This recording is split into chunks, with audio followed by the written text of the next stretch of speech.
A primeira coisa que eu queria falar, eu não sei se todo mundo conhece, né? No YouTube, vocês podem ter acesso ao Mais 60 Saber, e aí a gente tem dois eventos que a gente organizou. O primeiro deles foi 100% online, que era ali em 2021, né? Pós-Covid, mas tem várias aulas de nefrogeriatria. E depois, no outro ano, a gente organizou um evento presencial, que foi filmado, e foi colocado também no Mais 60 Saber. Depois, para facilitar, eu posso mandar os links para vocês entrarem e estudarem com calma o assunto, que é muito extenso, né? Eu não vou conseguir... o que eu vou fazer? Eu vou trazer coisas importantes que eu recebo no consultório, né? Porque além de atender o paciente como médico de referência, eu atendo algumas interconsultas, e o meu foco, eu vou falar muito aqui como que eu trabalho, e porque o meu objetivo é que o paciente não fique dependente do nefrologista, que eu posso devolver ele para o geriatra, e o geriatra dá continuidade ao tratamento, e pode tirar dúvidas. Mas uma coisa importante disso, né, gente, é, assim, tem a ver com a essência da Mais 60, né? A Mais 60, ela trabalha com um modelo de medicina baseado em valor, onde nós avaliamos desfechos, e os desfechos que são avaliados em contrato hoje são taxa de ida ao pronto-socorro, taxa de internação, taxa de queda com fratura de quadril, o Net Promoter Score, e tem desfechos também que a gente às vezes não é remunerado por eles, mas que a gente faz questão de avaliar, tipo a taxa de cumprimento do plano de cuidados, e se a gente for pensar nesses desfechos como se fosse um estudo clínico, existem indicadores aí que são intermediários, né? Por exemplo, por que a gente quer que a taxa do plano de cuidado, o plano de cuidado esteja em dia? Porque eu estou inferindo que, se o paciente vem às consultas de maneira regular, ele não vai internar, ele não vai no pronto-socorro à toa, ele não vai morrer. Então, ou seja, eu tomo conta daquilo que está mais próximo a mim, que são os indicadores intermediários, né, os surrogate endpoints, para eu alcançar um indicador que está mais longe, que seria o mais longe de todos seria a morte, né, mortalidade. Mas aí a gente pega alguma coisa antes da morte para facilitar a gente medir esses desfechos. Só que, se a gente pensar no sistema de saúde, o mundo fee for service, quando alguém encaminha um paciente para um especialista, esse paciente começa a ter um problema, que agora ele tem dois médicos. Então, ele tem que seguir a conduta de um médico, seguir a conduta do outro médico, e vai que ele tem mais de um problema de saúde e começa a ser encaminhado. Então, eu gostaria, assim, que o tempo todo que a gente estiver atendendo dentro da Mais 60, que a gente pense assim, ó, como que eu posso contribuir com ideias, com iniciativas, aí comenta com a Carolina, com o Gabriel, para que essa integração, para esse cuidado seja o melhor possível para o paciente. A gente tem que ter uma visão empática do paciente para facilitar a vida dele. Se for uma coisa, às vezes eu encaminho também, porque eu, como médico, às vezes eu não domino aquele assunto, eu não sei, mas a gente pode perguntar isso para o coordenador, a gente pode jogar no grupo do WhatsApp, que a gente discute os casos, e vocês podem dar sugestões também. Gostaria que tivesse mais aulas de determinado assunto. Estou tendo muita dúvida em determinado tipo de caso, para que essas aulas que a gente escolha sejam demandas de vocês. Você não posso escolher uma aula e vocês não estarem tão interessados assim, porque não é o dia a dia de vocês. Então, se vocês mesmos sugerirem isso, eu acho que fica mais rico para todo mundo. Então, o que eu vou falar aqui hoje? Coisas que chegam para mim na interconsulta e que eu vejo que são dúvidas. Mas é uma interpretação minha. Ninguém chegou para mim e falou assim, eu tenho dúvida nisso. É porque eu entendo que, pelo encaminhamento do jeito que ele foi feito, a pessoa não domina alguns conceitos. Então, pode ser que o que eu vou falar seja muito básico para algumas pessoas, ou não. E eu gosto de repetir a frase assim, o óbvio precisa ser dito. Senão a gente tem vergonha de perguntar, encaminha, aí o especialista faz alguma coisa, não explica nada, às vezes eu fiquei sem entender, aí eu não aprendo aquilo. E aquele caso se repete. Então, a gente tem que pensar assim, dentro do sistema que nós estamos vivendo aqui dentro da Mais 60, que a gente está tentando criar um sistema de saúde melhor do que o que tem lá fora. Como que eu posso contribuir para a melhoria desse sistema? Para que a gente seja, inclusive, modelo a ser copiado pelo sistema de saúde lá fora. E não é fácil, tá, gente? Porque o sistema fee for service, ele é perverso, né? Ele tem incentivos pelo verso. Ou seja, os profissionais, as clínicas, ou as clínicas de imagem, laboratórios, eles não são remunerados pela qualidade do atendimento, eles são remunerados pela quantidade. Então, quanto mais quantidade, mais lucro do sistema. E na Mais 60 é o contrário, a gente é remunerado pela qualidade, a gente é remunerado se você não internar, se ele não for no pronto-socorro, se ele não fraturar o fêmur, e por aí vai. Então, começando a aula, então, eu vou falar alguns pontos, é impossível falar tudo. Se vocês gostarem, vocês podem pedir mais aulas e já brifar o conteúdo, aí eu posso aprofundar naquele assunto. E assistam o conteúdo que tem nas redes sociais nossas aí, que é muito interessante. Inclusive, eu estou doido para fazer outro evento. Aí não fizemos ele por falta de patrocínio, mas nós vamos tentar intensificar as buscas por patrocínio para fazer outro evento, para a gente interagir presencialmente também, né? E quem for de São Paulo aí pode reivindicar para ter eventos em São Paulo, viu? Em São Paulo gira mais dinheiro do que Belo Horizonte. É só vocês quererem falar assim, eu vou, que nós vamos fazer. Então, primeiro, quem sou eu, né? Então, meu nome é Fernando Assunção, eu sou médico, eu sou clínico e nefrologista, e sou empreendedor também. Nunca deixei de ser médico, eu sempre atendi, atendo muito ainda, nunca vou deixar de atender. Eu me atualizo, eu vou em muito evento, eu estudo. Tem gente que chega para mim, mas você montou a Mais 60, você ainda atende? Mas é óbvio que eu atendo. Eu não vou parar de atender nunca. E outro dia eu fui convidado para participar de um podcast, tá no YouTube, que fala um pouco sobre a história da Mais 60, mas do ponto de vista de negócios, de empreendedorismo. O podcast não é de medicina, ele é de empreendedorismo. Mas eu convido todos aí a assistirem, ficam conhecendo um pouco mais sobre mim e sobre a Mais 60 também, qual que é o desafio que está por trás da medicina, né? A gente quer trazer uma medicina melhor através de todos vocês, através da tecnologia, para fazer a diferença na vida do paciente, e não é fácil. Então, primeira coisa, né? Eu falo o que é o óbvio, né? O óbvio precisa ser dito. O que é doença renal crônica? Se alguém perguntar para vocês assim, de supetão, todo mundo sabe responder. Alguém quer se aventurar aí? O que é doença renal crônica? Eu diria que é a redução da taxa de filtração glomerular, abaixo de 60, né? Tá certa a resposta, mas eu vou mostrar a definição, né? Então, depois eu vou falar o que é o CADIGO para vocês, mas é uma instituição, né, que tem as melhores práticas da nefrologia aí para o mundo. Então, é um paciente que por 3 meses ou mais, porque pode ter uma alteração dinâmica aí da creatinina e não ser doença renal crônica, ele apresenta uma taxa de filtração glomerular, depois eu vou ensinar como é que calcula, né, abaixo de 60. Esse paciente, aqui é ou, viu? Ele pode ter uma microalbuminúria, né, ou macroalbuminúria, né, essa albuminúria pode ser visível, né, geralmente o paciente vai urinar no vaso e forma uma espuma, né, eu falo para eles, é igual, quem conhece, né, o whey protein, né, quem faz academia, bate no liquidificador, forma aquela espuma, né, é por causa da proteína. Às vezes o paciente não vê nada macroscopicamente, mas faz um exame de urina, tem cilindros, tem proteinúria, tem hematúria. Pode ter também algumas alterações ácido-básicas, né, que o rim é responsável por esse equilíbrio. A gente pode ter um ultrassom, né, com cistos, né? Eu vou falar qual que é a dúvida mais comum que chega no consultório de cisto, mas os pacientes morrem de medo quando fala de cisto, deles terem doença renal policística, autossômica dominante, que leva para diálise, que é a doença monogênica mais comum que a gente tem.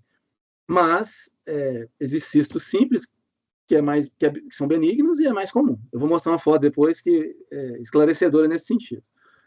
E o paciente pode ter transplantado o rim, né? Porque ele pode ter transplantado o rim e está com a taxa de filtração glomerular acima de 60. Mas ele é considerado renal crônico. Esse slide, depois eu posso mandar essa apresentação para vocês pegam as referências e tudo. Basicamente, ele fala o seguinte: quanto antes. É óbvio que uma palestra de nefrologia, a pessoa que apresenta fala assim: quanto antes encaminhar para o nefrologista, menor a chance desse paciente ir para diálise. Mas aqui eu quero defender outra hipótese. Quanto antes nós começarmos a tratar desse paciente, menor a chance dele ir para diálise. Eu acho que não precisa ser um nefrologista, desde que a gente tenha diálogo, né? Que a gente discuta os casos. E tem coisas que é repetição, né, gente? A repetição, a gente vai dominar aquele assunto igual a gente aprendeu tudo na nossa vida. Então, esse gráfico mostra o seguinte: se um paciente for encaminhado aqui, ó, com clíris de 20, para começar as estratégias de diminuição da progressão da doença renal crônica, ele ganha 1,9 anos de vida fora da diálise. E o extremo oposto, se ele for encaminhado com clíris de 85, ele ganha 26 anos de vida fora da diálise. Se é que esse paciente iria para a diálise de qualquer jeito. Então, só para vocês terem a noção da magnitude disso aí. Ô, gente, eu vou falando aqui, mas se alguém quiser fazer alguma pergunta durante a minha fala, não tem problema não, viu? Só vocês levantarem a mão. E por que é tão importante fazer essa prevenção? Isso aqui é um estudo que foi feito em pacientes em diálise. Eu posso mandar referência para vocês, mostrando que um paciente em diálise, ali, ó, na faixa de 25 a 34 anos, ele tem uma mortalidade que chega a ser 1000 vezes maior que o mesmo paciente da população geral. É assustador, vamos dizer assim, que a diálise, na verdade, é um marcador de gravidade, né? Se esse paciente ele foi para a diálise, tem outras coisas acontecendo no organismo dele que está fazendo esse paciente ficar grave e que ele vai morrer. Aí, porque normalmente a diálise, o paciente fala assim, doutor, se meu pai for para a diálise, ele vai morrer? Não, ele vai viver, né, se ele for para a diálise. Se ele não for, ele vai morrer. Então, óbvio que, dependendo da idade, das comorbidades, a gente vai trabalhar aí o cuidado paliativo, ver se tem sentido aquilo, né? Mas hoje, no Brasil, ainda tem muitos jovens que vão para a diálise. Como a população está vivendo mais, está envelhecendo, igual todos nós estamos cansados de saber, né? As doenças estão durando mais anos, o diabetes, a hipertensão, a dislipidemia. Então, nós vamos ter cada vez mais uma população mais envelhecida em diálise. Assim, e quando o paciente chega na diálise, todas as doenças possíveis, por exemplo, a doença cardiovascular dele é gravíssima. E a principal causa aí a principal doença que leva para a diálise hoje é diabetes. Isso há muitos anos.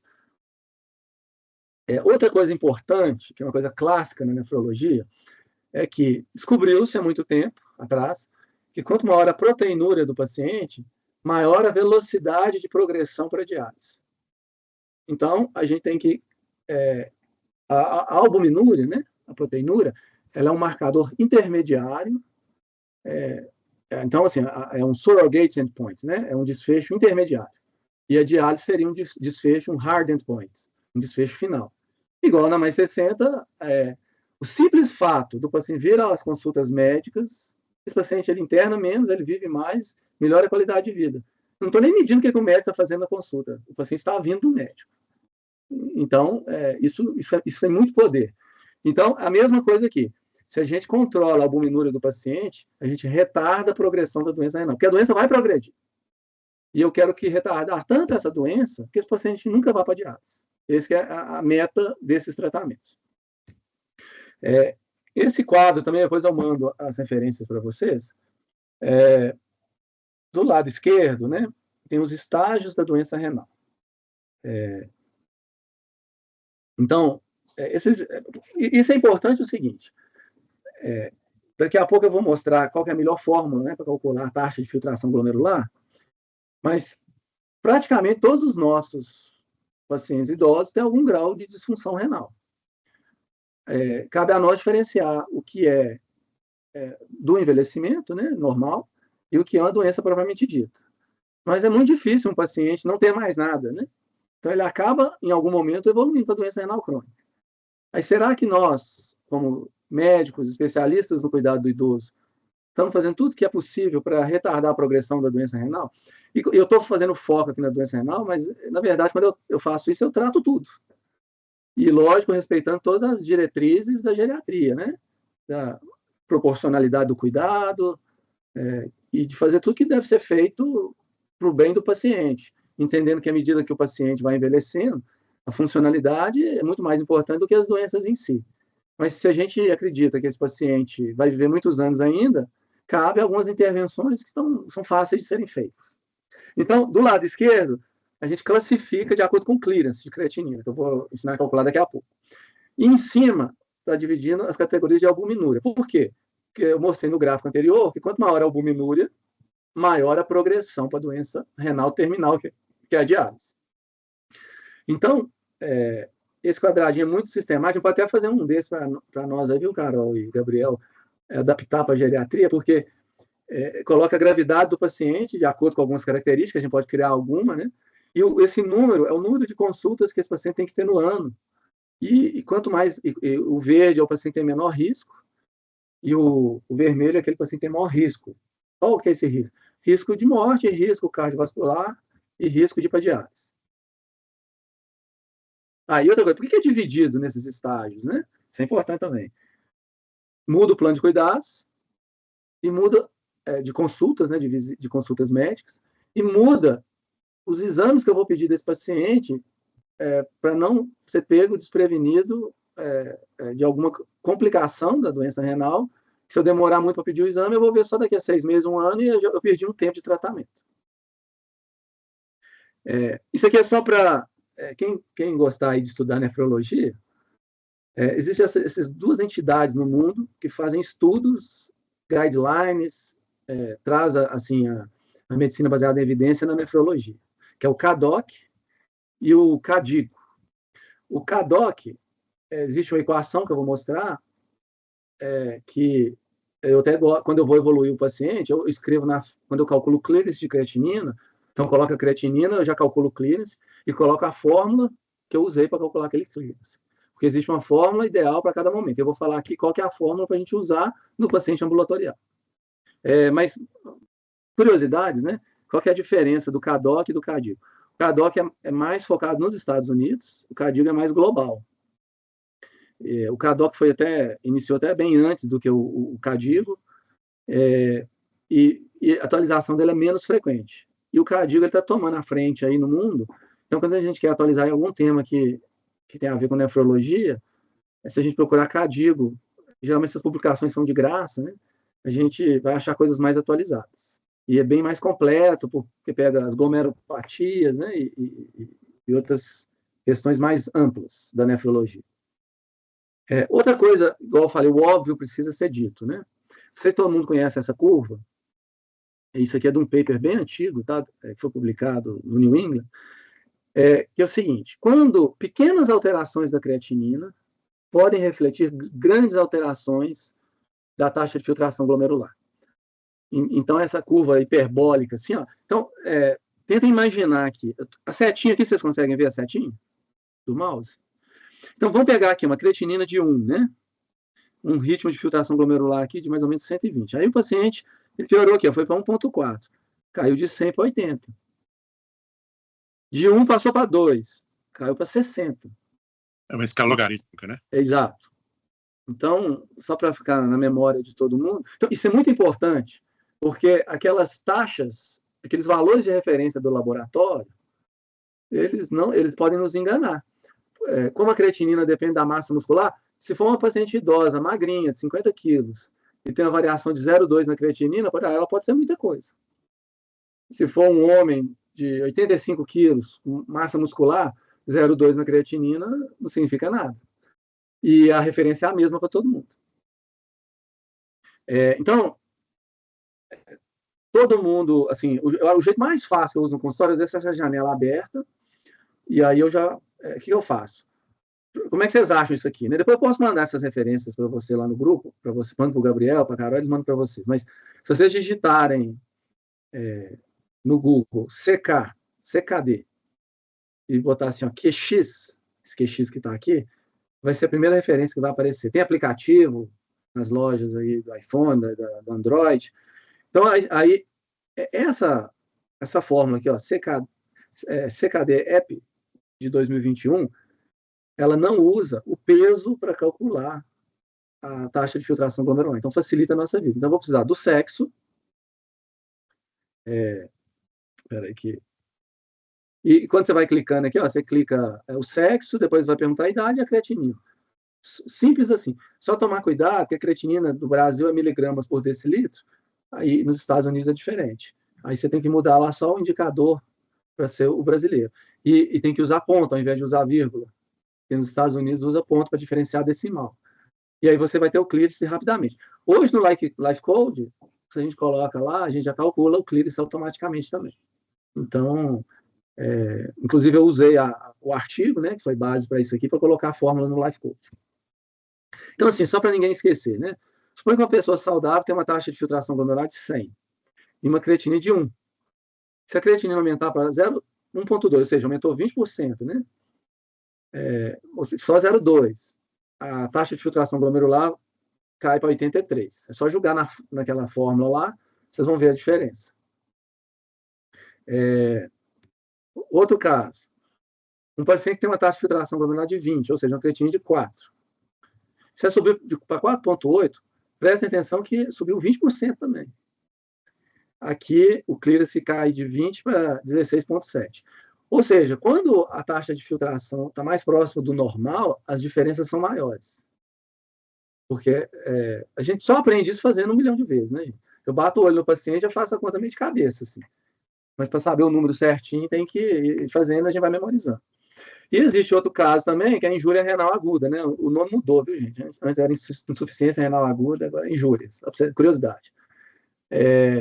Você está lá internado, às vezes acontece no ambulatório, né? A creatinina sobe de 1 para 1,5 em 24 horas, o rim dele perdeu 50% da filtração glomerular em 24 horas. Às vezes o paciente está no CTI, né? Já chegou no consultório, 3 meses atrás, chegou para mim uma paciente, 62 anos, estava com uma vasculite, e a creatinina piorou rapidamente. Tive que internar ela, a gente pulsou, ela fez diálise, fizemos biópsia renal, tiramos ela da diálise. Então, ver os casos de sucesso também é muito interessante. Mas você pede a creatinina diferente de 2, 3 dias, ela piora. 1,5, 2, 2,5, tem que internar o paciente. Uma das coisas que mais chega para mim no consultório é a doença renal do diabetes. É importante aqui que no passado, mas já tem muito tempo, viu, gente? Sou mais velho que vocês aí. O nome era nefropatia diabética. Aí, e falava-se assim que nefropatia diabética, aquele paciente que inchava, né, inchava as pernas, tinha proteinúria, porque se chegasse o paciente diabético que não inchasse a perna, eu ia suspeitar mais uma nefropatia isquêmica. E esse paciente geralmente não tinha proteinúria. E geralmente esse paciente que não inchava, que não tinha proteinúria, ele já tinha tido um infarto, ele tinha insuficiência coronariana, ele já tinha tido um AVC, e aí o prognóstico, né, era diferente. Aí eles mudaram o nome por quê? Porque existe acometimento renal pelo diabetes que não tem albuminúria e que não é nefropatia isquêmica. Então, para pegar esses casos, né, essa heterogeneidade clínica, e além do fenótipo clássico da nefropatia diabética, mudou o nome para doença renal do diabetes. E assim, tem muitas referências antigas ainda, mostrando a história natural da nefropatia diabética. É só mudar o nome aqui para doença renal do diabetes, e vai dar... Por que é importante aqui? Existe uma fase aqui, a pré-nefropatia, que geralmente são aqueles estágios 1 e 2, lá do CADOC. O que acontece no rim? Um fenômeno que chama hiperfiltração. Se a gente medir um clearance de creatinina desses pacientes, o clearance até aumenta. Então, não é pelo clearance de creatinina que eu vou fazer esse diagnóstico, porque o clearance às vezes está até aumentado. E geralmente isso começa a acontecer com 5 anos de diabetes. Aí de 5 a 15 anos de diabetes, geralmente o paciente já vai estar lá no estágio 3. E essa curva aqui, gente, ó, essa linha pretinha aqui, ó, é o ritmo de filtração glomerular. Então, no início da doença, o paciente já está com nefropatia diabética instalada, o ritmo de filtração dele melhora. Então, isso pode passar desapercebido. Mas já é a hora de começar o tratamento. E à medida que o tempo vai passando, ele estabiliza aqui na fase 3, e depois, quanto mais grave a doença, mais rápida é a perda da função renal. Nesse estágio aqui do meio, geralmente tem microalbuminúria. E geralmente, nesse estágio 4 para frente, tem macroalbuminúria, né? Então, o paciente vai... Outra coisa também que a gente faz para fazer um diagnóstico diferencial, é porque o paciente ele pode ter uma macroalbuminúria por uma outra doença, que não seja o diabetes. Aí, a dúvida é a seguinte, eu faço biópsia, não faço biópsia? Geralmente, biópsia renal é quando a proteinúria é acima de 3 gramas, 3,5 gramas de 24 horas, e o paciente não tem diabetes. Porque se o paciente tem diabetes e tem macroalbuminúria, é do diabetes em 99% dos casos. Uma outra coisa que a gente pode fazer é pedir um exame de fundo de olho, porque se o paciente tem uma lesão microvascular no rim, ele vai ter na retina e em outros órgãos, né? Então, a gente pede um relatório do oftalmo de fundo de olho. Não sei se algum de vocês fazem fundo de olho no consultório, né? Tem alguns colegas que sabem fazer. E a gente vai ver as alterações ali e a gente já pode fazer esse diagnóstico. Você pode interromper quando tiver dúvida? Sim, cara? Pode. Você está falando exclusivamente sobre diabetes, né? nefropatia diabética, né? Não quando existe vasculite, de modo geral, né?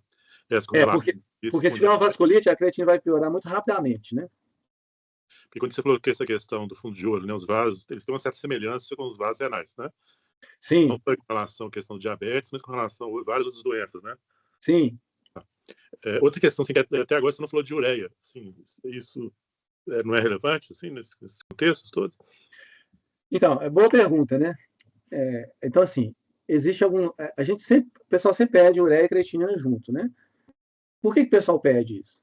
Às vezes o pessoal pede e muitas pessoas podem não saber por que está pedindo, né? Primeiro, um exame valida o outro, né? Para um estar alterado, o outro tem que estar alterado. Agora, num contexto ambulatorial, geralmente essas variações vão ser paralelas. Se um subir, o outro vai subir proporcionalmente. Agora, num contexto hospitalar, o paciente, vamos supor, está hipovolêmico, aí a ureia tende a subir muito mais do que a creatinina, vai subir desproporcionalmente. Tanto é que se eu dividir a ureia pela creatinina, a gente chama de relação ureia-creatinina, vai dar acima de 40. O normal é 20, se eu dividir a ureia pela creatinina. Isso pode acontecer na mais sensível agora no pronto-cuidar, né? Então, o paciente, às vezes, vai se voltar a ter ondas de calor, o paciente estiver desidratado, ficar hipovolêmico, se a gente fizer uma ureia-creatinina, é um sinal que esse paciente está hipovolêmico. A ureia é muito... Outras coisas que sobem a ureia desproporcionalmente à creatinina. Hemorragia do trato digestivo, então o paciente vai ter uma anemia, é um diagnóstico diferencial, né? Esse paciente a gente encontra ele mais no hospital.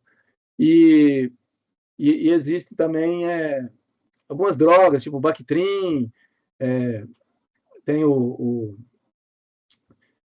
ranitidina, pode subir um pouco, subir de maneira desproporcional. Outras doenças que sobem também, assim, por exemplo, insuficiência cardíaca, porque às vezes o paciente ele tem uma hipovolemia relativa para a insuficiência cardíaca, então a ureia sobe um pouquinho mais em relação à creatinina. Mas num paciente estável, teoricamente a ureia não tem tanto problema. Respondi a pergunta? Obrigado. Só porque não estava escutando, né, essa questão da ureia, né, porque sempre é uma questão, né? Mas obrigado pela... E assim, eu estou dando uma pincelada aqui de coisas mais comuns, né? Então, nós temos uma prevalência de diabetes no Brasil, ó, se você digitar no Google IDF, né, Diabetes International Diabetes Foundation, ou Federation, não sei, mostra aí uma projeção de casos de diabetes para os próximos anos. No Brasil, hoje, nós temos cerca de 16 milhões de pacientes de diabetes, 16 a 17 milhões. Lembrar, é difícil achar referência sobre isso, né? A gente sabe que a maioria é tipo 2, mas tem diabetes tipo 2 que progride para usar insulina, e com o avanço da medicina, hoje nós temos cada vez mais idosos diabetes tipo 1, que antigamente a gente tinha muito pouco. Isso é importante porque se um paciente chegou a ser idoso com diabetes tipo 1, a chance dele ter doenças, complicações relacionadas ao diabetes é muito grande. E com o envelhecimento da população, isso também aumenta. E outra coisa importante em relação a isso é que o Brasil, está lá no Atlas também, ele tem muitos casos que não estão diagnosticados. Igual a gente está cansado de saber de várias doenças, né, hipertensão, o diabetes, principalmente tipo 2, né? Segundo os dados lá que foram feitos, 32% dos pacientes diabéticos não têm diagnóstico. E aí eles podem já estar com a nefropatia incipiente ou outras condições, né, complicações de diabetes, e estão perdendo a chance de tratar. Então, sempre lembrar que a doença progride. Se não fizermos nada, ela progride. Outra coisa também que só para, igual eu falo, óbvio, precisa ser dito, né? As duas principais modalidades de diálise é a hemodiálise, que o paciente geralmente vai na clínica 3 vezes por semana, faz a diálise 4 horas. Existe também a modalidade de hemodiálise diária, que melhora a sobrevida, mas é uma coisa bem complexa de ser feita, e não é todo centro que faz, e não é todo plano de saúde que autoriza. E tem a diálise peritoneal, que fica um catéter, né, entre as vísceras lá, e a diálise é feita pelos vasos que estão ali na membrana do peritônio. E tem quando o paciente pode fazer diálise peritoneal, eu particularmente, eu sou adepto a encaminhar ele para diálise peritoneal, porque ele pode inclusive fazer essa figura de cima aqui, que é a diálise peritoneal automática, que ele dorme, o cateter peritoneal, ou seja, não tem circulação extracorpórea, vive a vida normal, e o impacto disso na vida dele é mínimo. Ele vive bem, ele só tem que fazer conexões e que nem tem muitas alterações hemodinâmicas, né? Então, principalmente para o paciente idoso, é uma modalidade bem interessante. Existe até um movimento mundial, assim, que chama-se, digitar no Google, PD First, né? Peritoneal Dialysis First. A gente preservar os vasos sanguíneos, de ficar fazendo fístula arteriovenosa, ficar colocando catéter no paciente, que aumenta muito a mortalidade desse paciente a médio e longo prazo. Então, eu consigo aumentar a vida desse paciente, né? Quando ele faz diálise peritoneal primeiro. Sempre é importante lembrar, quando esse paciente chega para nós, eu falei o diabetes, gente, que é a principal causa que leva o paciente para diálise. Mas tem outras coisas. Hoje mesmo atendi no consultório, é muito comum o paciente com dor crônica, vocês estão falando que a Dani vai dar aula aí de dor crônica, né? O paciente fica usando anti-inflamatório por conta própria, vende sem receita na farmácia, e o paciente vai para diálise ou perde grande parte da função renal por uso crônico anti-inflamatório. Isso é muito comum. E às vezes a gente não pergunta, tem que ser uma busca ativa que a gente tem que fazer na consulta, né? Então, essa história médica é muito importante. Então, você perguntar sobre história familiar, né? Se teve alguém que já fez diálise na família, né? Às vezes, despretensiosamente, a gente descobre alguém com doença renal policística, que é bem comum, assim. Chega a ser 3%, 2 a 3% dos pacientes em diálise têm doença renal policística autossômica dominante. Tem muito caso na população. Hoje em dia é cada vez mais comum, né, apesar de ser muito caro ainda, mas está barateando aos poucos, testes genéticos, né? Tem uma grande parte das doenças, a creatina vai piorando, a gente pesquisa tudo, a gente não acha infecção, não acha história familiar, não acha nada, é alguma doença genética, alguma mutação gênica, que está sendo cada vez mais estudado, e acaba que isso é mais para o especialista mesmo, né? Agora,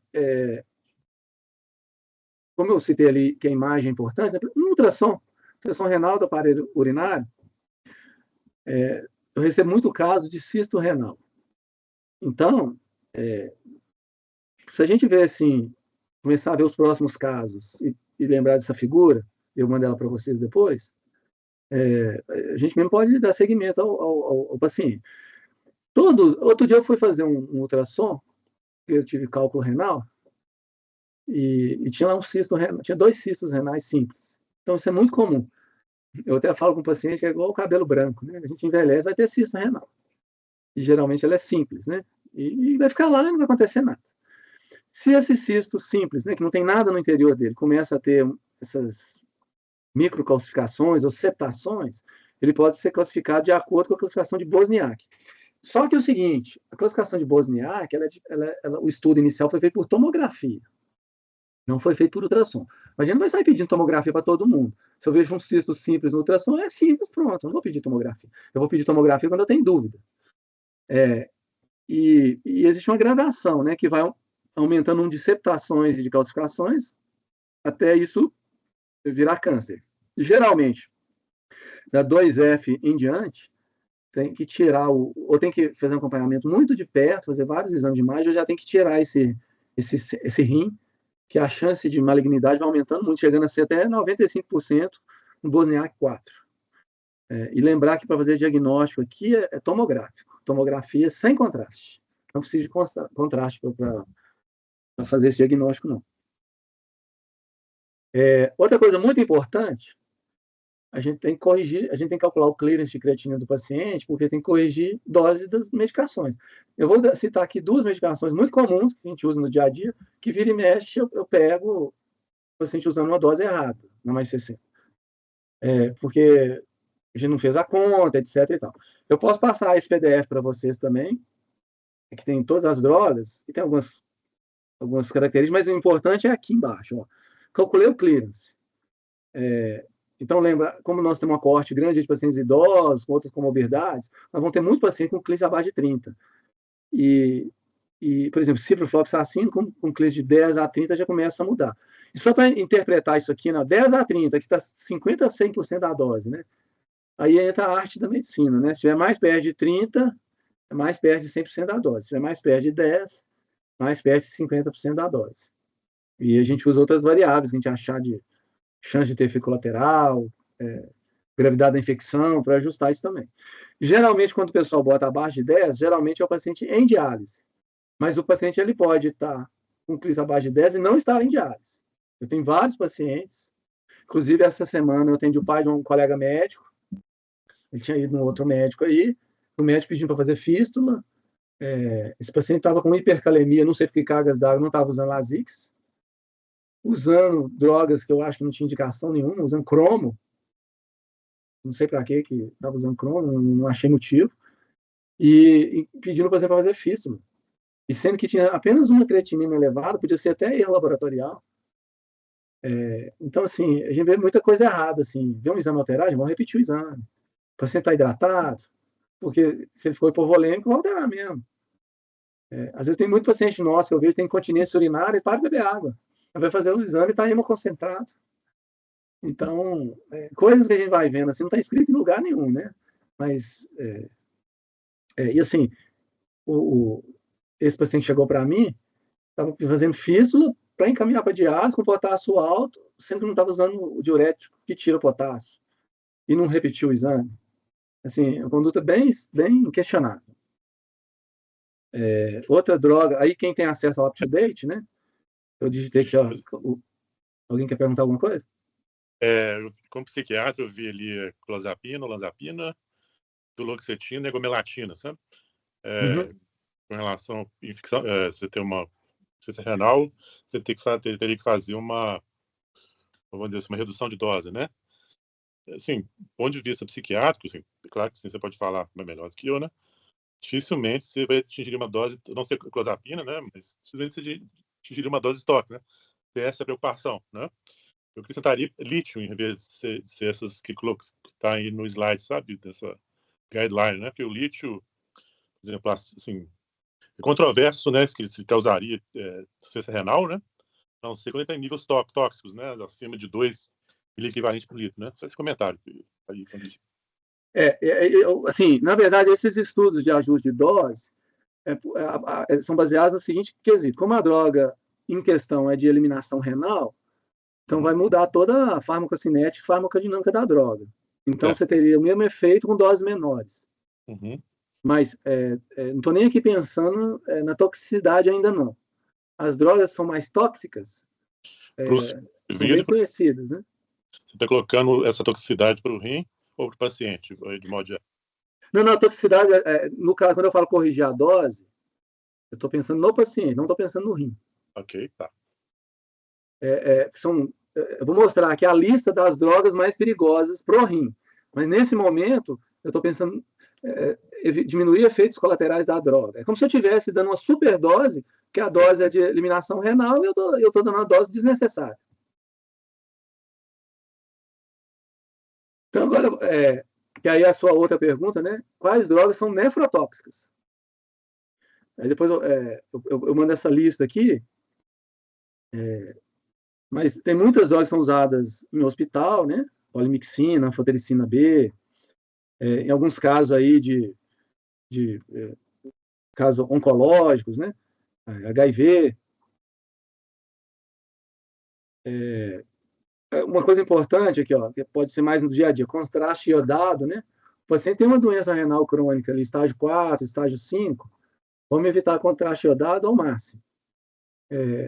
A gente tem que botar na balança se o paciente deve usar contraste ou não, correndo o risco dele ir para diálise por causa daquele contraste. Mas tem como minimizar os riscos. E isso aí é um caso que dá para discutir com um nefrologista. Mas foi estudado várias coisas, né, para diminuir essa toxicidade por contraste, N-acetilcisteína, osmolaridade do contraste, então usar um contraste com uma osmolaridade menor, menos nefrotóxico, mas o que mais faz diferença é hidratar o paciente. Então, se ele está bem hidratado, a chance de ele ter uma nefrotoxicidade por contraste é muito pequena. O gadolínio, que é usado nas ressonâncias, né, ele dá uma doença, chama fibrose sistêmica nefrogênica, não sei se alguém já viu. É uma doença gravíssima. Eu já vi um caso, e hoje existe até outros contrastes para ressonância para diminuir isso, mas é mais comum em doenças renais mais avançadas, estágio 5, paciente em diálise. É só para você saber. Parece que foi a Gabriela que levantou a mão, pode falar. Isso, boa noite. Boa noite. Eu tenho uma dúvida em relação a essa questão do ajuste de dose, porque a maioria, quase todos os estudos para ajuste são feitos calculando com o Cocoff-Gault, né? A taxa de filtração. e a gente usa muito pouco, né, para a gente estimar essa função renal. E aí eu fico na dúvida, porque a gente vai ajustar baseado em um, mas os estudos são feitos em outro, então eu sempre tenho essa dúvida. Ó, a diferença... Então, assim, qual que é a diferença da equação de Cockcroft-Gault para a CKD-EP? A Cockcroft-Gault foi feita em pacientes internados, muitos em insuficiência renal aguda, e com clearance abaixo de 60. O CKD-EP ela é mais ampla, e o estudo foi feito em ambulatório e também pega pacientes com clearance acima de 60. Então, você tem razão, se eu for usar para calcular a dose, é melhor usar Cockcroft-Gault. Mas se você começar a calcular as duas, no perfil de paciente nosso, a diferença vai ser insignificante. A diferença é maior quando o clearance de creatinina é maior. E aí, por isso que foi validado em estudos. Então, assim, não vai ter muita diferença nos nossos pacientes, não. Entendi. Obrigada. Continuando aqui, todo mundo tem dúvida, né? O IECA-BRA, né? O pessoal até brinca, né? Pô, eu mando o paciente para o nefrologista, ele começa o IECA-BRA. Aí a creatina piora, eu mando para o nefrologista, ele tira o IECA-BRA. Assim, qual que é o certo, né? Na verdade, foi a primeira droga, vou até mostrar aqui um gráfico ao longo do tempo, que mostrou diminuição da progressão da doença renal. Doença renal crônica de qualquer aspecto. Principalmente a de diabetes, a doença renal de diabetes com proteinúria. Mas se um paciente está hipovolêmico, está num contexto de insuficiência renal aguda, ali eu tenho que suspender, esperar esse paciente restaurar a volemia, aí eu volto à droga. Anti-inflamatório, né? Isso é mais comum do que a gente imagina, a gente tem que fazer uma busca ativa, né? O uso a curto prazo nem é tão problemático assim, não, mas principalmente os pacientes que têm dor crônica, eles usam muito, eles usam escondido, e vocês devem ver isso aí no dia a dia. Então, aminoglicosídeo, gente, é óbvio, mas acontece. Tem paciente nosso que internou em hospital aqui em Belo Horizonte conhecido, que deram aminoglicosídeo, a creatina foi de 1 para 5 em 2, 3 dias. Então, a gente tem que ficar de olho. Não é óbvio para todo mundo que não pode usar, não. E dá para viver muito bem sem aminoglicosídeo.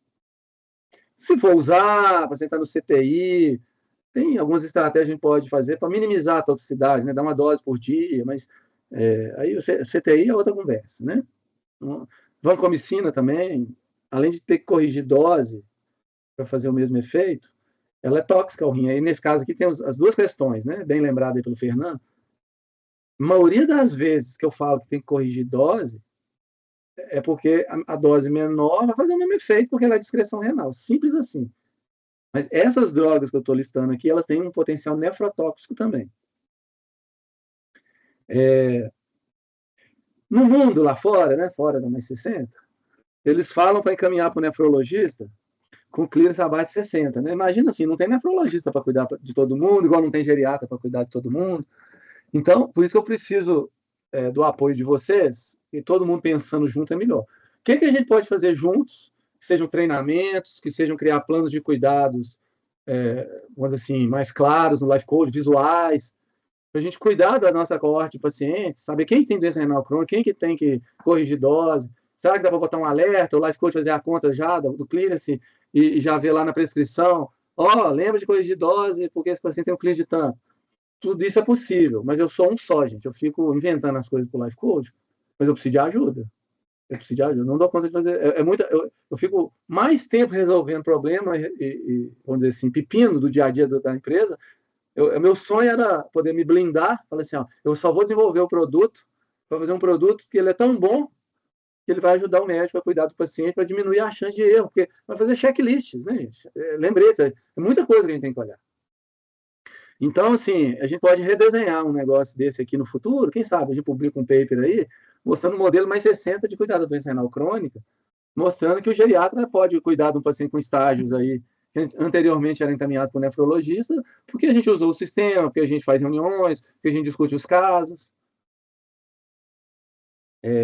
Aqui é só para lembrar, estou no finalzinho aqui, ao longo da história, né, da nefrologia, lá por volta de 1980, não tinha nada a se fazer para o paciente. Tampouco diálise, né? Os pacientes morriam muito, eram poucos que chegavam à diálise e quando chegava, morria rapidamente. por causa da tecnologia da diálise.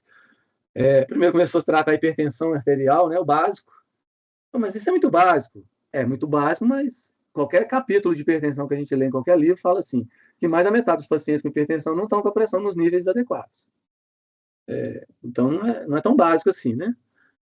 Controle glicêmico, todos nós já acompanhamos em inúmeros estudos, né? Tem uma curva J, né? Se a gente controla demais a glicemia, o paciente tem mais hipoglicemia, cai mais, né? Interna mais. Né?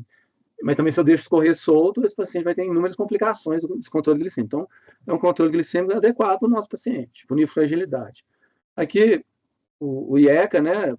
Lá para 1995, muito tempo depois, os bloqueadores receptores de angiotensina 2, que foram usados tanto para controlar a pressão arterial quanto para diminuir a proteinúria. E essa linha verde, gente, quanto mais alta aqui, ó, menor o declínio. Eu tenho pacientes no consultório, gente, que estão comigo há mais de 10 anos, com clínice de 15, não progride, não piora, não vai para diálise. Porque eu uso tudo que é possível. E eu tenho uma péssima experiência, principalmente com pacientes mais frágeis, mais idosos, vai para diálise, pouco tempo depois morre. Será que vale a pena? Isso aí é outra reunião, né? Vamos falar de cuidado paliativo. Tem até uma aula lá no simpósio de nefrogeriatria, vocês podem assistir, mas nós temos que criar o nosso corpo de conhecimento aqui sobre isso. Ficou um tempão aí, né? Igual na geriatria, né? Que não tinha droga aí para as demências, né? Para a doença renal também ficou muito tempo sem droga. Aí um belo dia, criaram aí os SGLT2, né? Os inibidores, que inicialmente foram drogas para tratar o diabetes, com proteinúria. Isso tem pouquíssimo tempo, né, gente? Parece que foi ontem. E depois, à medida que foram surgindo os novos estudos, eu vou citar o nome dos estudos para quem quiser ler. Foi primeiro para diabetes com proteinúria, depois diabetes sem proteinúria, depois paciente com doença renal crônica sem diabetes. E mostrar cada vez mais. Então, hoje é de praxe, o paciente tem doença renal crônica, prescrever Forxiga, tem na farmácia popular, para todo mundo. A não ser que vocês achem que tem alguma outra contraindicação, ou que esse paciente não vai se beneficiar para a idade, né? Hoje foi no consultório um paciente, 88 anos, um problema sério de mobilidade, sarcopênico, uma doença renal crônica ali, um clearance de 40 mais ou menos. Eu vou prescrever Forxiga para ele, não tem nem coragem, não.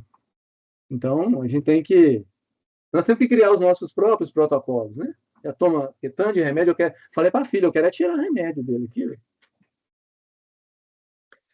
o finerinone, vou falar um pouco rapidamente sobre ele, também dá outra aula, né? Vocês todo mundo conhece. Geralmente, ele diminui fibrose renal, diminui desfecho cardiovascular, porque tem uma teoria, vou falar rapidamente, mas isso aí tem que ser outra aula, tem que estudar depois. Na primeira aqui, ó, aquele quadro que eu mostrei lá antes, e os estudos que foram feitos lá com dapaglifosina, empaglifosina, né? São todas drogas parecidas, né? Eu falei Forxiga, não é porque eu estou fazendo propaganda para ninguém, não, é porque tem na farmácia popular, é mais fácil, o paciente não precisa gastar dinheiro, né? Então, assim, eu quero já terminar a aula para a gente discutir no finalzinho aqui. A gente também não esquecer do básico, né, gente? Sempre que pode. Dieta adequada. E dieta, todo mundo morre de medo de comer proteína. Vou comer proteína, vou para diálise. Não vai para diálise comer proteína, não. É perigoso não comer proteína, piorar a sarcopenia, cai, quebra o fêmur e morre. Então, assim, e nosso corpo tem questões, dá outra aula também, quem quiser pode voltar para ter a aula, a gente pode falar sobre nutrição, né? Mas, se você olhar lá nos guidelines, é 0,8 por quilo de peso por dia de proteína para um paciente com doença renal crônica. Mas o paciente está sarcopênico, não, aqui, não é isso que vai fazer a doença progredir. Entendeu? Não é isso. Tem muita coisa para ser feita antes da proteína. Inclusive, os estudos que tem mostrando que proteína piora a função renal são muito questionáveis. Então, mas é por isso que eu estou falando que isso é outra aula. Então, atividade física, dieta saudável, parar de fumar, controle do peso, controlar a dislipidemia, né? Eu nem falei muito de dislipidemia aqui, mas é básico, serve para um tanto de coisa, inclusive para diminuir a progressão da doença renal. A teoria que eu falei, depois vocês podem estudar sobre isso, o escape da aldosterona. Então, a aldosterona está relacionada a mais fibrose renal e piora de desfechos cardiovasculares. E a gente poderia usar uma espironolactona da vida e tudo, mas dá muita hipercalemia, né? Principalmente em doença renal crônica. Então, foram feitos alguns estudos principalmente esses dois aqui, ó, o Fígaro e o Fidelio, e eles mostraram uma melhora de desfecho, tanto cardiovascular quanto renal, se baseando nessa teoria do escape de aldosterona. Então, ele é indicado principalmente para quem tem diabetes e doença renal crônica, glicemia abaixo de 60. Como é que usa? A finerinona, que o nome comercial é Firialta. Tem que tomar cuidado com potássio, mas eleva menos potássio do que outras drogas. Tem alguns estudos também mostrando o uso dessa droga para insuficiência cardíaca de fração de ejeção preservada. Vocês já devem ter alguns pacientes utilizando. Eu tenho uma paciente que respondeu bem. Me chamaram por causa da insuficiência cardíaca, aliás, da doença renal lá, da sincárdio renal, né? Mas tá do mesmo jeito desde o dia que eu vi ela, 102 anos, e o que eu comecei a fazer foi tratar a insuficiência cardíaca dela. Aí melhora o rim, né? Então, a gente dá 10 miligramas, espera aí 2, 3 semanas, pede um potássio. Se o potássio estiver abaixo de 5, a gente pode progredir para 20. Simples assim. Lembrar que tem a dieta hipocalêmica, beber bastante água, e o paciente tem que estar usando diurético, né? Assim, eu não consigo entender como é que um paciente idoso com hipercalemia sem usar diurético está falando de diálise com o paciente, né? Tem uns negócios que eu não acredito que acontece. Tem esse estudo também, depois vocês podem ver com cálculo, o Flow, né? Aí mostrou a semaglutida, né? Que ficou conhecido aí como Ozempic, né? Agora tem o Wegovy. Então, nesse estudo, ele foi até interrompido antes, depois da análise estatística lá, porque diminuiu a proteinúria e diminuiu a progressão da doença renal. Além dele tratar outras coisas, né? Obesidade, diabetes. E, então, o pessoal, a semaglutida, até onde eu assisti essa aula e peguei esse slide aqui, ela não estava no CADIGO ainda não. Não tive tempo de ver se já tem alguma publicação mostrando, indicando ela, né? Como no guideline. Mas esse aqui seria, vamos dizer assim, o quarteto fantástico aí para evitar a progressão da doença renal. E eu estou falando isso, né, gente, no contexto da geriatria. Se a gente achar que deve usar. Se o paciente aguenta usar a medicação, tem uma vida ainda longe da morte aí, tem que usar. Senão esse paciente pode ir para diálise porque não usou isso. Tem muito mais coisa para falar, mas senão ia ficar longo demais, aí eu queria parar por aqui. Se alguém tiver mais alguma dúvida, e eu estou à disposição para responder. No dia a dia, eu estou lá no WhatsApp, vocês podem mandar mensagem direta para mim, não tem problema nenhum, pode mandar a qualquer hora, qualquer dia, e à disposição para discutir outros temas aí, quantas vezes for necessário. Gabriela, quer fazer pergunta? Deixa eu só falar uma coisa que é para a gente conversar, porque é importante juntar as duas aulas, e essa informação e de colocar a creatinina no LifeCode não só mostra o cálculo do Clinis, como também faz gráfico. Então, você consegue ver melhor essas perdas renais e qual tipo de paciente que você tem que atuar, né? Então, mais uma vez, é importante colocar a creatinina no lugar certo do LifeCode para você ter essa informação. É uma informação visível, fácil de ser vista e que pode fazer toda a diferença para evitar a diálise dos pacientes. Eu não sei quem levantou a mão primeiro, acho que foi a Gabriela, né? Deixa eu falar, então. Na verdade, é uma curiosidade. Nem sei se vai caber aqui nessa aula, mas eu tenho muita dúvida, curiosidade, com aquele medicamento, aquele sal de zircônio, que tem sido usado para hipercalemia. Queria que você comentasse um pouquinho, assim, né, no tempo que a gente tem. Você já viu o preço dele? Já. Quanto que você viu? Não me recordo, mas eu lembro que na época eu fiquei bem assustada. É tipo uns R$2.000 por mês, né? Gente, eu vivi até hoje, nunca usei essa droga. E agora, de repente, apareceu como uma solução mágica, né? No mínimo questionável, né? Tem muita coisa para se fazer antes de usar essa droga. Agora, está com paciente internado, está com hipercalemia, não tem nefrologista de plantão, você está desesperado lá. É óbvio que se você ler o paper, eles vão arrumar um jeito de arrumar uma indicação para a droga, né? Mas eu sou muito cético, assim. Eu, por exemplo, eu nunca precisei usar, mas atualmente eu não estou trabalhando em hospital, tá? E desde que eu sou nefrologista, né? Eu formei em 2001, eu sempre cuidei de todos os pacientes e nunca tive problema com potássio, não. Obrigada. Eu queria uma pergunta, Fernando. Você pode levantar a mão. Você falou da questão da ingestão hídrica, né? Mas um pouco passando assim, né? Com relação à questão proteger os rins, né? Não é tão importante assim? Como é que seria essa questão assim, de hidratação oral frequente, etc? Como é que... Não, é o seguinte, se a gente pegar as estatísticas, aí, por que os nossos idosos internam? Em algumas séries de casos aí, diarreia, náusea, vômito, é motivo do paciente no pronto-socorro internar. E o paciente vai envelhecendo, aí os geriatras podem falar melhor do que eu, às vezes eles não bebem água, né? Na verdade, não é só água, né? Ele tem que ter uma alimentação saudável, tem que ter todos os eletrólitos, tudo que consta numa alimentação. Mas é muito comum um idoso esquecer de beber água e tudo, e aí esse paciente ele fica hipovolêmico. Aí vai ter mais tonteira, hipotensão ortostática. Então, é beber o necessário para viver de maneira normal, né? Eu não sei se os geriatras querem comentar. Por que os idosos não bebem água, gente? Alguém já...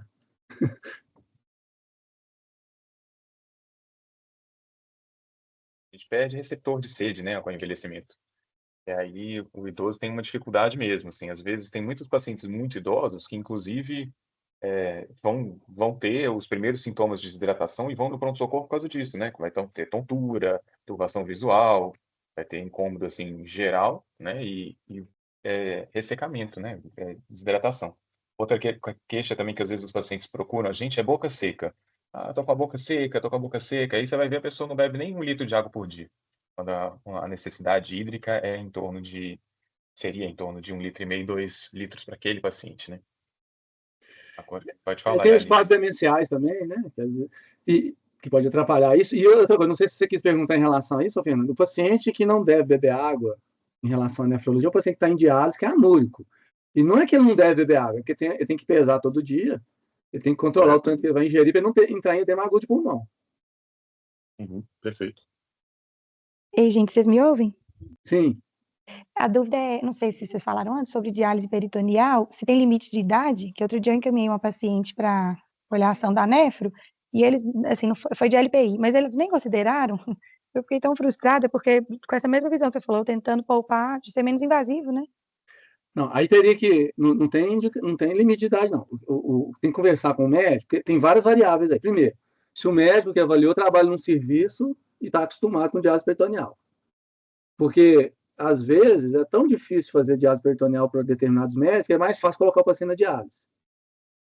Outra coisa, se ele tem um suporte familiar que o permite fazer diálise peritoneal. A Alice que caiu? Alice, o que você escutou respondendo? Alice? Eu acho que ela não voltou ainda. Alice, Gente, você não. escutou respondendo alguma coisa? Só as variáveis, falou assim, são muitas variáveis, na internet caiu. Então, aqui, primeiro ver se o médico que avaliou essa paciente, se ele trabalha num serviço que a diálise peritoneal é comum, é frequente, eles são especialistas nisso. Porque se lá for uma raridade, pode ser que ele não tenha tanta habilidade de cuidar desse paciente, é mais fácil colocar o paciente na hemodiálise. Segundo, se o paciente ele mora numa casa, tem um contexto tanto social quanto familiar, que permite a diálise peritoneal, né? Para não ter infecção, tem familiares que vão dar o suporte, mas pela idade, simplesmente, não tem nada a ver. Entendeu? É mais esse. E outra coisa que pode contraindicar também, às vezes um paciente fez alguma cirurgia abdominal, ele está cheio de brida, alguma coisa, né, no intestino lá que impede de colocar o catéter e fazer a diálise. Mas só pela idade. Não... Depois você pode me mandar mensagem, se for aqui de Belo Horizonte, eu te falo qual clínica que tem muita experiência com diálise peritoneal para você encaminhar. Tá ótimo. E a outra dúvida é sobre halopurinol, que eu acho que eu até já te perguntei, mas só para saber se tem alguma coisa nova, que eu ainda vejo muito paciente que fala que usa porque o nefrologista entrou há não sei quantos anos, e eu acho que não tem evidência, né, para nefroproteção. É o seguinte, se o paciente tem alguns pacientes que vão para diálise por causa de gota, mas ele tem aqueles tofos gotosos, é uma história muito clássica e que não tem jeito de deixar de usar.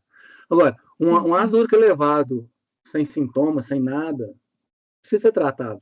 Né? Assim, você vai orientar a dieta, por causa de nefroproteção, isso é bem questionável, tá? A não ser que esteja um valor altíssimo, um negócio assim, assustador, né? Agora, às vezes está ali no limite superior da referência laboratorial, um pouquinho mais, não precisa, né? Beleza, Fernando, obrigada.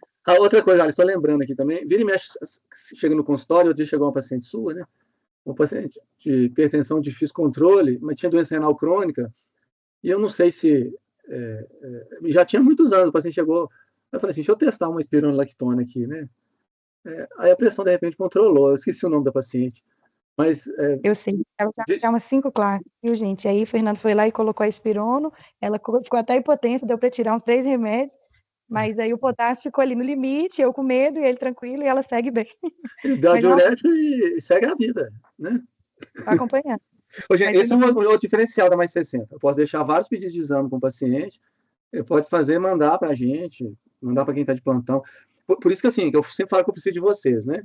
Como que a gente pode criar um grupo aqui forte, que mesmo se eu não estiver na clínica, estiver de férias, viajando, fui para um congresso, e o paciente precisa pedir um potássio, qualquer pessoa que abrir o Life Code vai olhar, ver que é por causa daquilo e consegue dar orientação. Então, o que a gente precisa inventar para isso acontecer, né?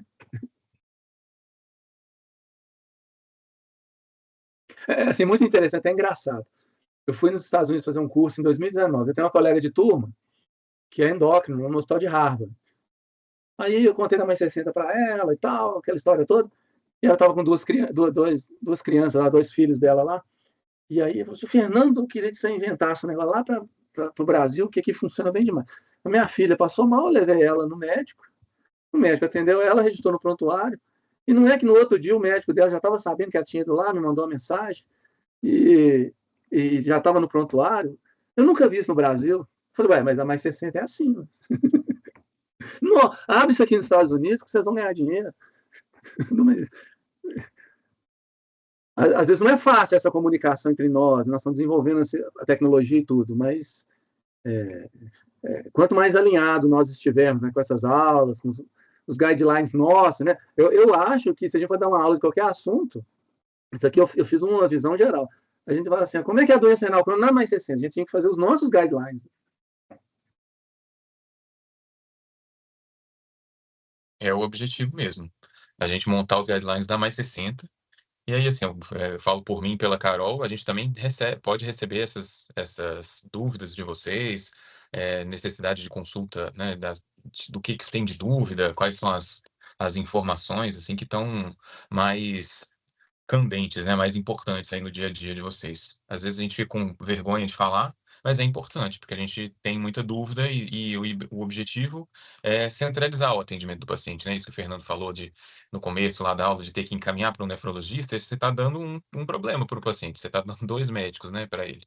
Então, dos casos clínicos mais importantes, a gente sabe que quanto mais médicos, mais problemas, mais gente para dar palpite, às vezes, normalmente é pior para o paciente idoso. Gabriel, você acabou de me dar uma ideia aqui que a gente pode fazer. Ó. A gente pode criar um Google Docs, mandar para todos os médicos, para eles sugerirem temas das próximas aulas, para não ser coisa da nossa cabeça, né? Óbvio que a gente pode sugerir também, né? Coisas que a gente está vendo, mas o problema, o dia a dia, né? E aí, se a gente tiver tempo, energia, e tomara que a gente tenha, né? A gente pode dividir os esforços. Depois de uma aula XYZ, a gente tem um guideline simples. Como é que a gente faz se acontecer XYZ na Mais 60? Uhum. E com o tempo a gente vai aperfeiçoando. Nas reuniões a gente pode dar essa dúvida. A gente, na verdade, para montar dos temas das aulas, a gente olhou os 6 pontos de maiores dificuldades que os pacientes mesmos tiveram, tanto de indicação de internação quanto de ida no pronto-socorro. Então, a gente já usou esses dados que basicamente não foram ditos, mas que foram vistos, né? Doença renal crônica é uma coisa que sempre está vinculado ao paciente idoso e deve ser visto. E a dor crônica é um dos maiores motivos dos pacientes nossos irem para o pronto-socorro e fazerem uso de medicações indevidas, né? Automedicações, os anti-inflamatórios, corticoides, enfim. Então, a próxima aula vai juntar nisso. Aliás, juntando uma dúvida que eu estou tendo agora, porque nessas questões de tentar reduzir opioides, né? Um incentivo global aí para a gente tentar reduzir esse problema com os opioides, que é muito grave nos Estados Unidos, mas que também é grave aqui. Tem sido desenvolvido algumas medicações que podem ser adjuvantes no tratamento de dor crônica. E aí, juntando a aula de agora com a próxima, eu recebi um paciente esses dias, cujo nefrologista suspendeu a cúrcuma por causa de doença renal. Você já viu isso, Fernando? Você está sabendo de alguma coisa? Não. Posso até pesquisar, mas não sei baseado em que ele fez isso. Assim, Isso é outra vantagem da gente trabalhar junto aqui, né? Se alguém faz alguma coisa, a pessoa tem que falar o motivo, né? Não foi mais da 60, não. Foi paciente aqui de São Paulo, que foi no nefrologista, e o nefrologista pediu para parar de tomar a cúrcuma. Achei estranho. Porque, inclusive, pelos exames, a creatinina dela melhorou, a função renal dela melhorou de um exame para o outro. Então, não teria muito motivo. Posso pesquisar, ver no grupo, tem um grupo aqui com todos os nefrologistas de Minas Gerais, mas nunca ninguém comentou sobre esse assunto.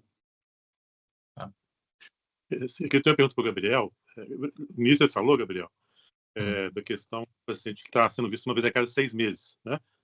Seria um padrão. Como é que você chegou a esse número uma vez a cada 6 meses, ou não 2, ou a cada 3 meses? Como é que foi essa... Não, esse aqui é de São Paulo. É o contratual de São Paulo. A Unimed de São Paulo exige que o paciente tenha 2 consultas por ano e que uma dessas consultas seja presencial. E aí eles são excluídos do programa se fica mais de 6 meses em consulta médica. Mas em Belo Horizonte, por que os 6 meses são importantes? Vamos lá. Receita comum, mesmo as receitas de losartana, vencem com 6 meses. Então, pelo menos uma vez a cada 6 meses, você tem que ver esse paciente para você, pelo menos, renovar as receitas dele de uso contínuo. Essa consulta precisa ser presencial?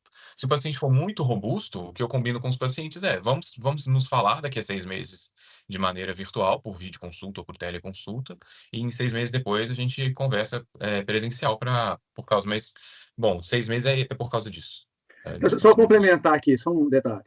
Fernando, é o seguinte, o número máximo de vezes a gente nunca limitou, de acordo com a necessidade de cada paciente. Agora, o mínimo a gente tem que delimitar, porque senão a própria operadora não vai querer nos pagar, entendeu? Porque às vezes eu vejo o tempo da psiquiatria vamos dizer assim, né? Assim, no início, às vezes tem que ser uma vez a cada 2 semanas, para até no final ser uma vez a cada 3 meses, e já reencaminhar para o geriatra, né? Eu vejo que cada especialidade tem seu tempo, né? Né? Aí, assim, quando o Gabriel falou, né? Claro, tem as questões do convênio, né? E tudo, tal, né?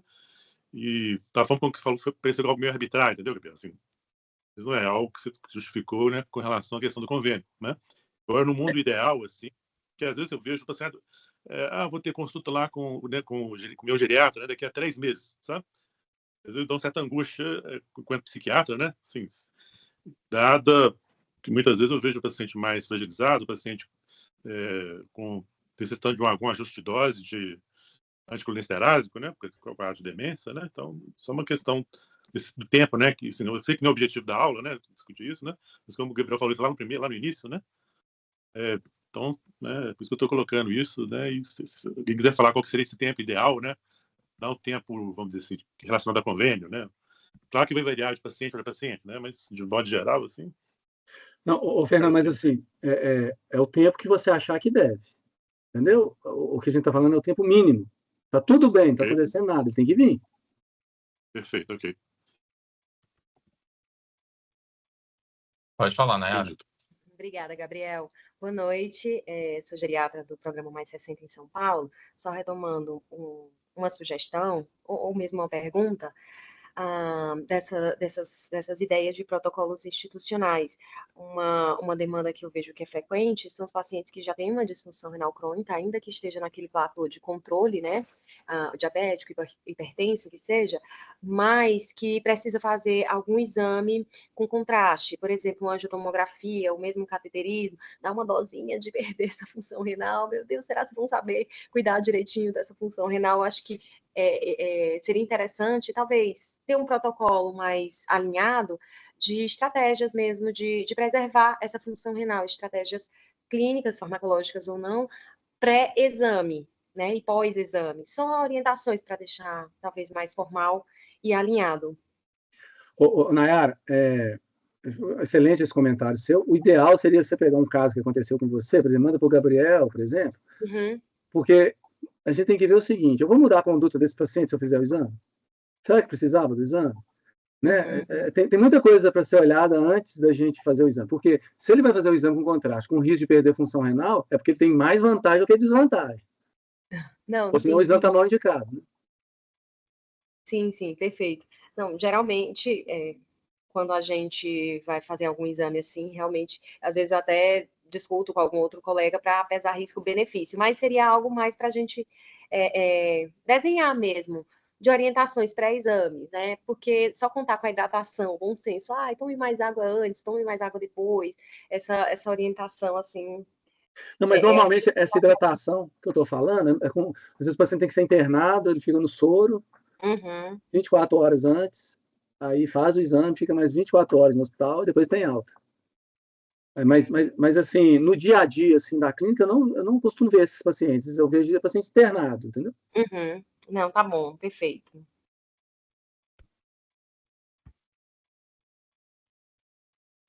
Mas nada impede, eu não estou falando que não tem que fazer o protocolo que você está sugerindo, não, tá? Eu só estou discutindo o caso. A minha expectativa é que o radiologista soubesse disso, né?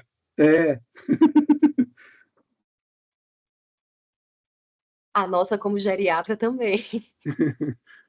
Mas, sei lá, de uns tempos para cá, não posso contar com apenas o bom senso.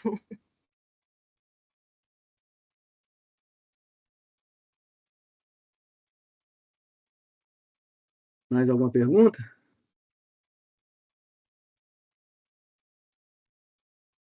Aí, Gabriel, então a palavra está com você ou com a Carol aí, de acordo com o que vocês combinaram aí. Então, Fernando, parabéns pela aula, foi ótimo. Depois a gente já discutiu algumas coisas. As dúvidas são perenes, né, gente? Então, acho que quando aparecer, à medida que for aparecendo, vai mandando para a gente se organizar. E aí, lembrando que o próximo encontro é dia 29 de abril, às 20 horas, de novo, vai dar numa terça-feira, com a Dani Azevedo, que vai falar sobre dor crônica. Então, já vão pensando aí que essa aula vai dar polêmicas. A gente espera que dê bastantes polêmicas, inclusive. Tá bom? Obrigado, gente. Até mais. Obrigada, pessoal. Tchau, Boa tchau. noite, obrigado aí pela presença de todos. Obrigada, doutor Fernando, pela aula. Ótima noite. Estão vendo já a minha apresentação? Sim. Pelo que eu vi, o pessoal de São Paulo vai entrar depois. Vai ver a aula gravada.